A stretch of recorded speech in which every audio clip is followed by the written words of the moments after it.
Hello everyone and welcome back to the English Language Academy. Today we're going to be looking at the IELTS Speaking Test Part 2. Part 2 is referred to as the long turn, where you will be required to speak for a few minutes on a certain topic. Let's first look at the format of the IELTS Speaking Test Part 2. Firstly, the examiner will give you a task card with a topic and some prompts. You will have 1 minute to prepare before you have to speak on the topic. During this 1 minute preparation time, you can make notes or jot down ideas about what you want to say. It's important to make use of this time to organize your thoughts and structure your response. After the 1 minute preparation time, you will be asked to speak for up to 2 minutes on the topic given. You should try to address all the points on the task card and speak fluently without pauses or long hesitations. Finally, there will be some follow-up questions. Once you finish speaking, the examiner may ask you 1 or 2 more follow-up questions related to the topic you just discussed.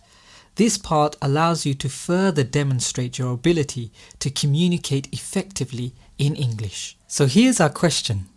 Describe a movie that you recently watched and really enjoyed.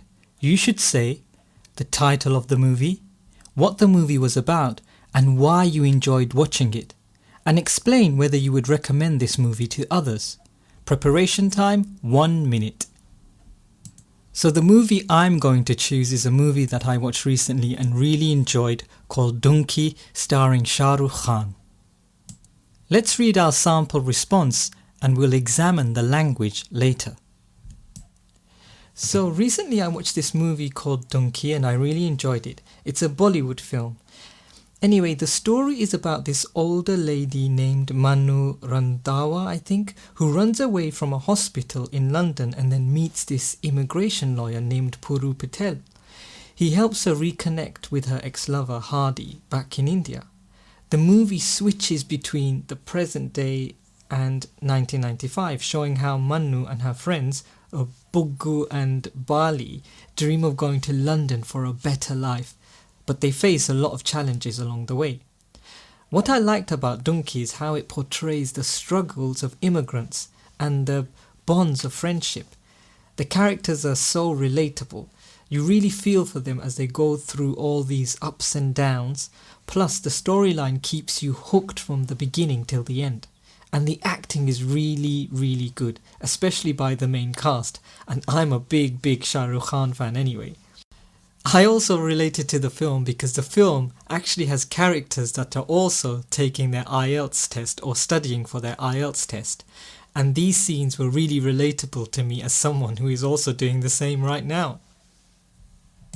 Overall, I think Donkey is a movie that makes you think and feel. You know, it's got drama, emotion, and some really powerful moments in the film. I would totally recommend this to others, especially if they're into films that explore deeper themes like immigration and friendship. And also, if you like the Bollywood genre with a bit more seriousness, then this film is definitely for you. And I will stop there. So I tried to make this answer as realistic as possible.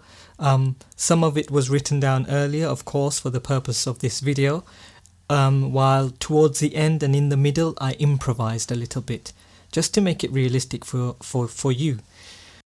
So let's look at this response in a little more detail. Firstly, I focused on the structure of the answer, so I had an introduction, so I introduced the movie Donkey, gave a very brief summary of the movie, and then I spoke about what I liked about the movie. But while I was describing the movie, I tried to intersperse or put in my answer points in the movie which I enjoyed, while at the same time talking about the overall feeling that the movie gave me while I watched it. And then finally I ended with why I would recommend this film to others. Now, as you can see from this answer, what I did was I used long sentences as well as short sentences. Now, one tip that I always give my students is that if you can keep your sentences short, this will help you. But obviously, if you are wanting to do longer sentences or compound sentences, then this will obviously give you more marks in the exam and show to the examiner that you are capable of using slightly more complex sentences. So for example, when I said the movie switches between the present day and 1995, showing how Manu and her friends Baggu and Bali dream of going to London for a better life. So here you can see a few clauses that further describe the film. But I could have gone for shorter sentences. So for example, the movie switches between the present day and 1995. I could have said the movie switches between the past and the present, and then go on to describe the friends and the dream. So if you find yourself struggling with longer sentences, then try to go for shorter sentences. And also, if there are certain words you're not unsure of their meaning, then try to avoid them. What the examiner wants to really analyze here is your ability just to speak fluently on the topic. Of course, if you can put in some great adjectives and some descriptive terms, then this will really help you gain more marks. And really, that's what the examiner is looking for, is your range of vocabulary. So for example, when I use idioms such as the storyline keeps you hooked from the beginning till the end, this is an idiomatic expression that the examiner will really pay attention to. Wow, okay, the person just used this phrase.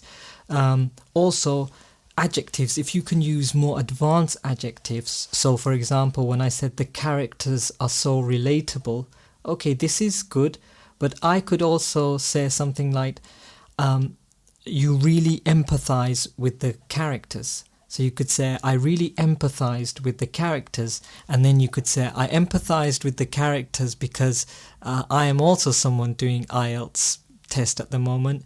And because I'm doing my IELTS test, I empathized with them.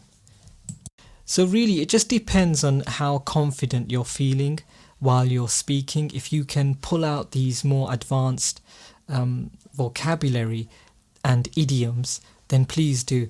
The other thing I will say is that I didn't use too many idiomatic expressions in this answer, but it's really, really good to have lots of idioms at your disposal. I've got a lot of lessons on this channel about idioms. I do an idiom of the day. So if you can incorporate idioms, because idioms are really a way to demonstrate to the examiner that you understand the native tone of the language or the native features of a language, because idiomatic expressions are very culturally specific. So it really demonstrates a high level of English language speaking. So overall, guys, I think the main takeaways from this is that you need to make sure that you use the minute that you have to plan your answer, and really, really try to answer everything you can. The examiner will tell you to stop when they feel that you've gone too far. And if you do pause towards the end, or you maybe have spoken for a short amount of time, the examiner will be kind and obviously try to ask some follow-up questions. So just be prepared. And the final thing I will say is please try to choose examples that are realistic, that are natural, that are close to your life. Don't try to make something up from, off the top of your head, as we say in English, something totally, that you haven't experienced. The more realistic your answer is to your life, to your experiences, the easier it will be for you to answer the question. Because you've got to think that if you're trying to make up a story as well as think about the language at the same time, you're going to get really, really nervous and you're probably going to freeze up. So just try to give a realistic answer. And if you have to make something up, or if the question is about something that you really do not have any experience with, then just try your best to find something that's not too unrealistic, or as in English we say, too outlandish. Okay, so anyway guys, I hope that video was helpful. Please don't forget to like, share and subscribe. If you have any questions, please leave a comment in the comment section, and I will see you in the next video. Good luck if you're taking your IELTS speaking exam, and I'll see you guys soon.